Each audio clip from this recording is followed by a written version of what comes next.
going to be much harder to come by in the coming months. The W.E.F plan to eliminate beef production, remove farmers, is coming to fruition, replacing wheat with bugs. So your flour that you're used to in your cooking ingredients may end up having bugs in it from now on. All-purpose bugs. All-purpose bugs.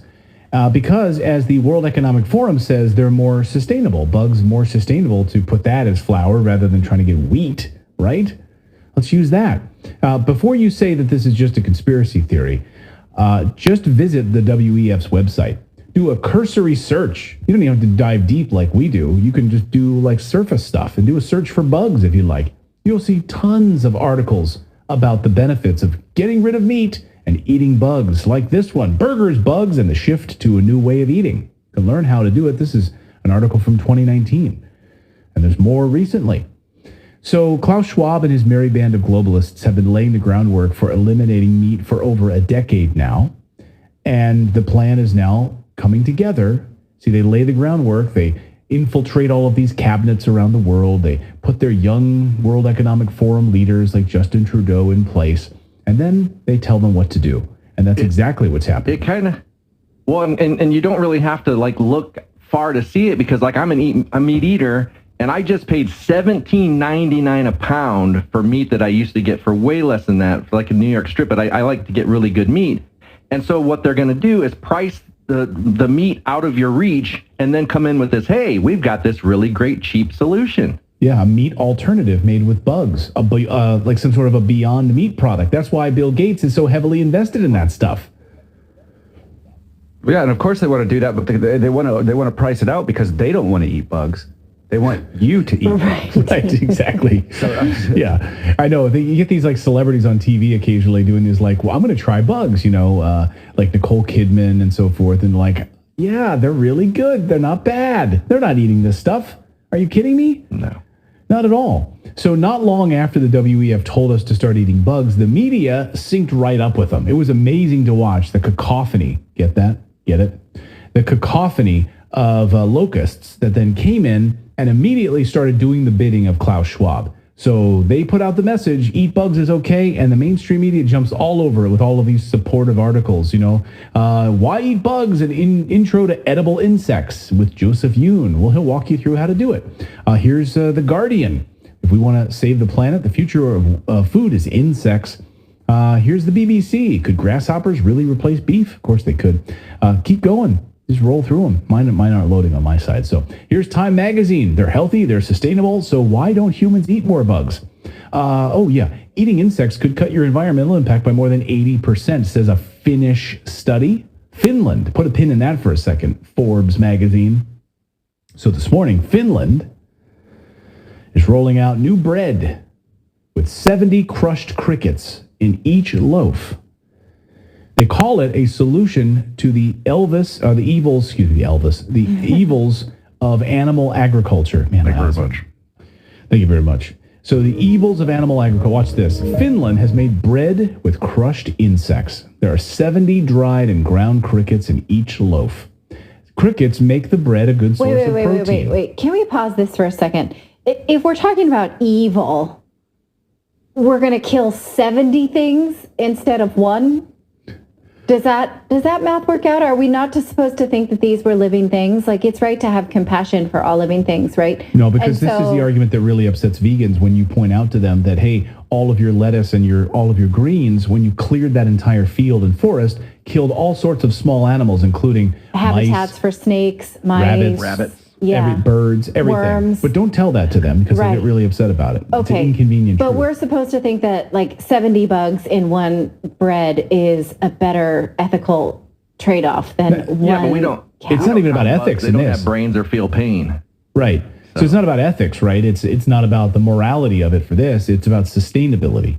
They don't really care about the morality. Okay, I have more questions about that. So I think the World Like a million bugs to one rabbit, right? Yeah, and the World Economic Forum, I don't think gives a rat's ass about the morality of these animals. What they care about is what they see as the CO2 emissions, the climate impact, the sustainability of which we've debunked here on the show at length. Many times, but it's worth doing again in this capacity. So let's play. This is Finland's new ad. This is the World Economic Forum boasting what Finland is doing. about this bakery, hoping to roll out these insects. In the future, we might all eat a lot more insects. They require much less feed than traditional meats, it says. They also require much less land. And if we replace half the animal products we eat with insects or lab-grown meat, we'd free up an area 70 times the size of the UK. We'd also sustainably reduce emissions. Right. Would you eat a loaf of cricket bread? So there it is, cricket bread. Okay, so we care about land use now because sustainable energy or reusable energy takes up acres and acres of land, whereas the way we produce our energy now takes up less than 1% of land use, especially in the United States. So no, what they want is land bad if it's used for agriculture, which actually is in a conversation with, the environment. Land good if we put solar panels on it.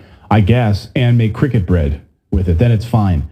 But also, it's all in a drive to the 15-minute city solution, right? So it's how can we use this land more sustainably by crowding as many people as we possibly can into this zone, and then forcing them to not eat meat or anything like that. And we'll just make sure that all of their food is shipped to them locally. Jason in the chat says roly-poly stew. That's gross. That's like How to Eat Fried Worms. Remember that novel as a kid? Yeah. No. Was that Judy Blume? I don't think it was. No, but I remember that one. I don't think so. But think about they're also, if they move this forward, you get rid of like refrigeration. Like I think the sustainability of it would be much longer too. You wouldn't need a lot of these things to store it. So you could be like going to the shelf. It's like buying rations basically because it's got bugs in it. What's that's exactly dry it out. That's exactly what they're talking about. So here we go. Glad you provided me a segue. So, of course, there are those that call this a conspiracy theory, and they couldn't be more wrong. I mean, just look at the documents, of course, which show that these countries have already agreed to reduce or eliminate traditional agriculture, the transportation that David was just talking about of the meat, right, the refrigeration, all of that, the meat consumption in order to reach climate goals by 2030. So this is the C40's Cities Initiative. You can read about it, the future of urban consumption in a 1.5 degrees Celsius world. So the goal, of course, is 1.5 degrees Celsius, the reduction of that. You can read it, dive deeply into the argument. You can read through all of it. It's very dense. It's not fun reading, but it is eye-opening because of the things that they're proposing here. It's really, really troubling. And so you can read all about it on the c40.org, whatever, c40.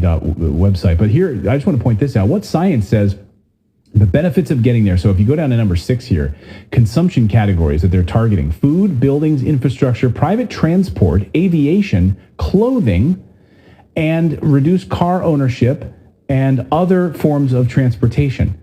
And then broadening the city's efforts to combat climate emissions. So their goal, of course, is zero private vehicles. They don't want you transporting meat.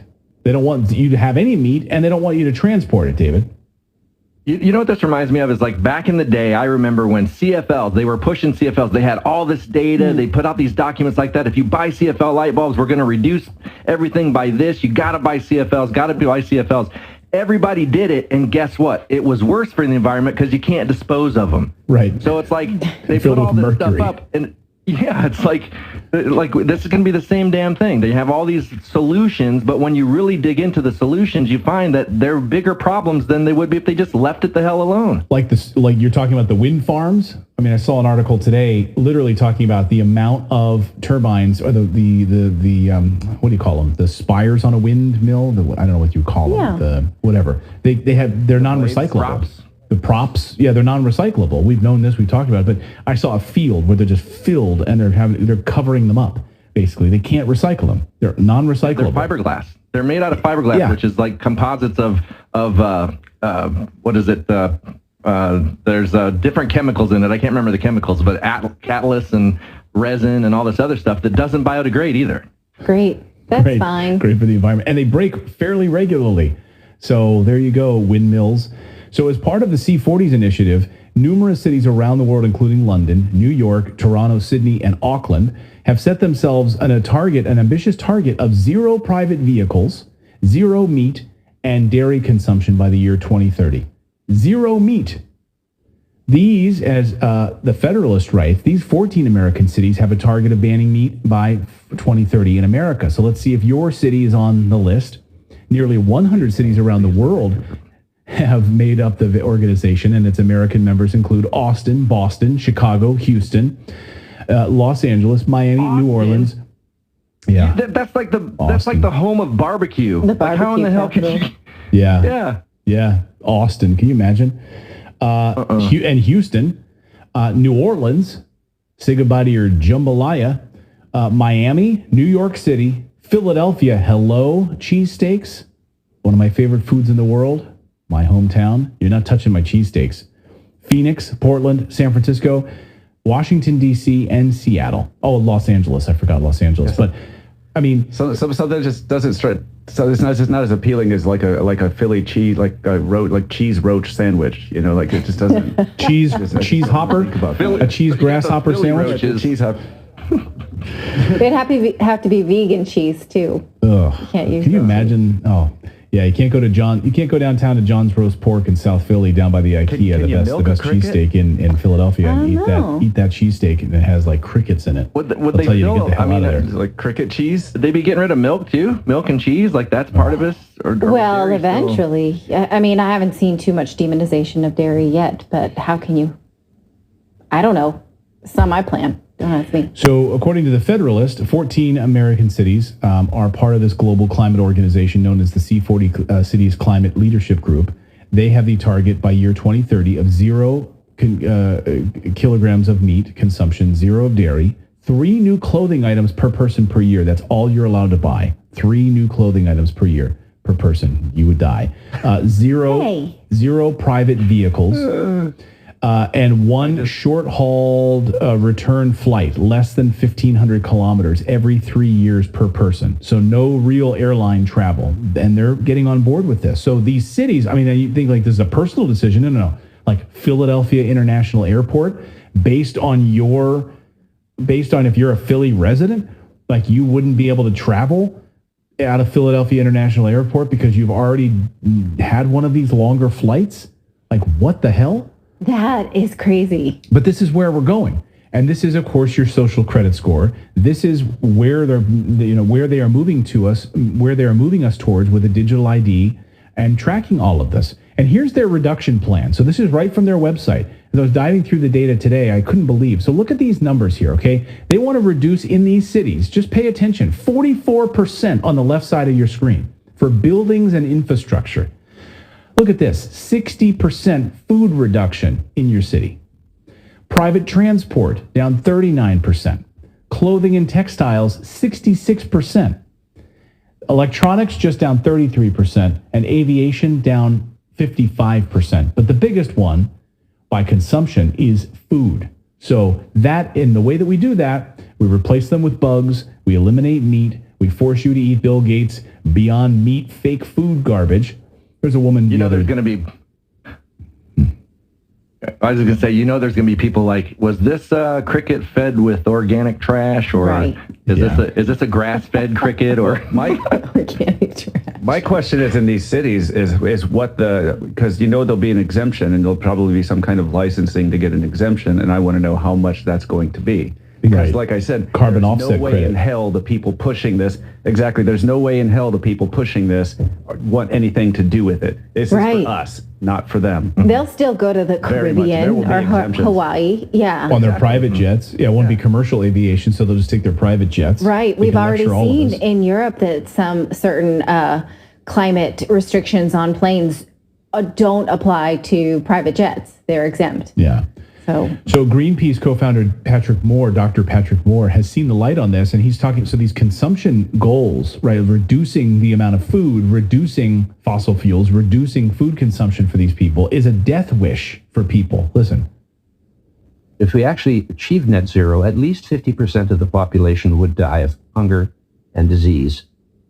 And no doubt about it, because just one thing, which is nitrogen-based fertilizer, at least 50% of the population depends on nitrogen fertilizer for its existence today. There's no doubt about that. And there's people trying to ban it. And Netherlands and Sri Lanka have already made these kind of moves. And So it is truly a death wish in disguise, and the disguise is to save the earth. Yeah, that is exactly the death wish. These net zero goals are insane. The goal of the C40, though, is to limit global warming to 1.5 degrees Celsius, drop it by 1.5 degrees Celsius. You've heard John Kerry talking about that.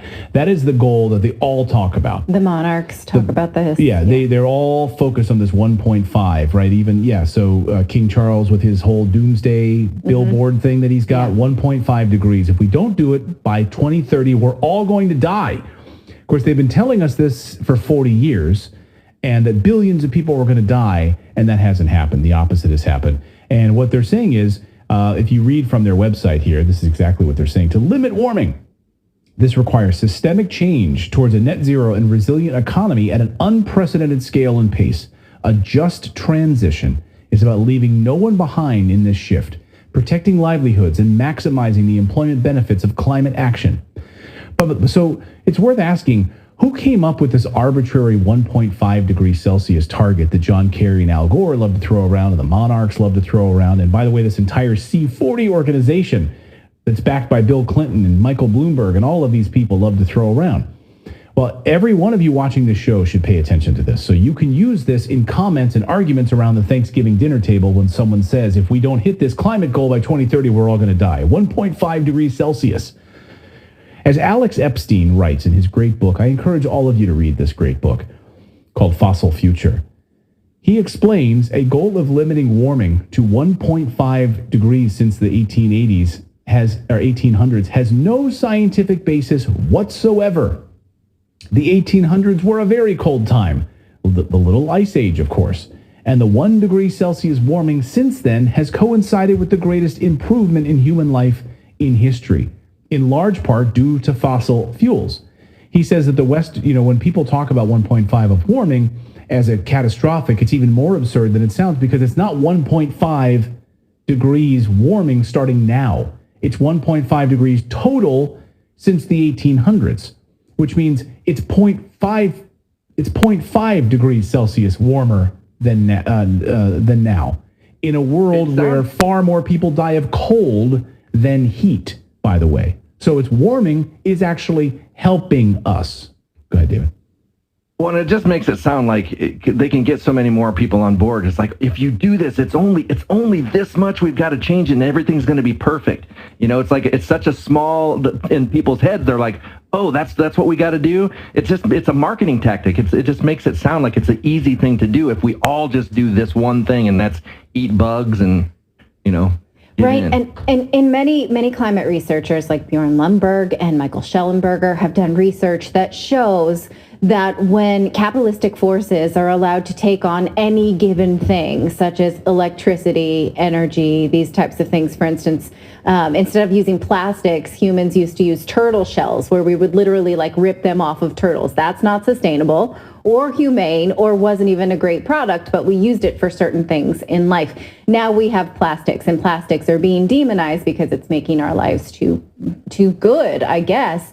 But there is innovation in plastics that does make them biodegradable. And we've shown you research here that show that modern plastics leach fewer chemicals than these shitty paper straws that we're replacing them with. So a lot of times humans take care of these things ourselves through innovation when it is allowed in a prosperous nation. So Germany and the United States have already had climate emissions peak. Did you know that?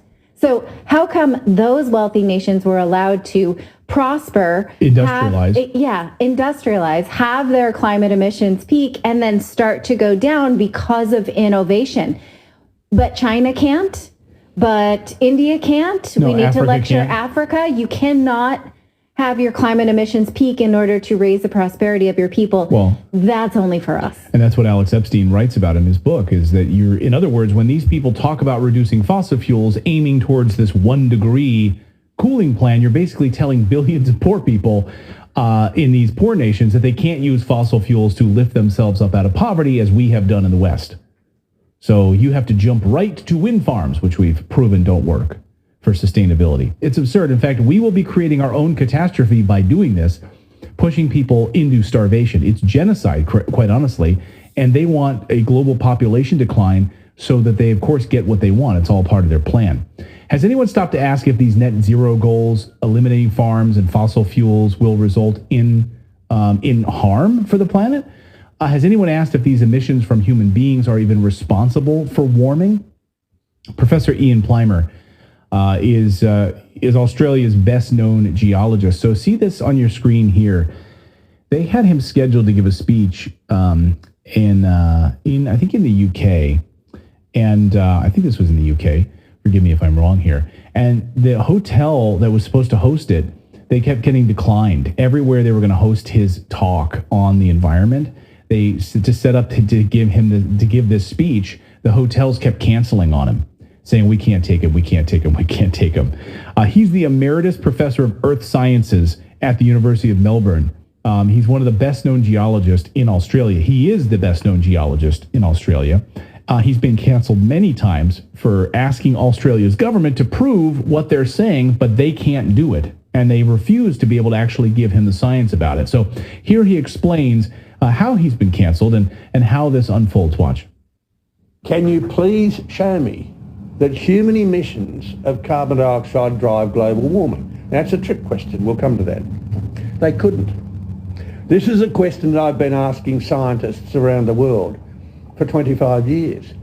I've asked journalists this question. I've asked politicians this question. It's no wonder I get cancelled, because no one can show from the scientific literature that human emissions of carbon dioxide drive global warming.